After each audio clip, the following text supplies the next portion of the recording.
So why are you using the stick welder versus the, Not enough power in that one. is it because the material's so thick? Yep.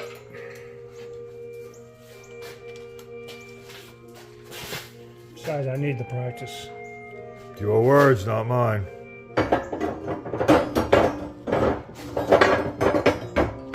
I've seen you do this before. You do all right with it. But I guess it has been a while. Yep, it has been. Is that why you wait to cut the end so you can maneuver it and hold it? Well, that helps, but the reason is I can line up the front edge a bit easier. Oh,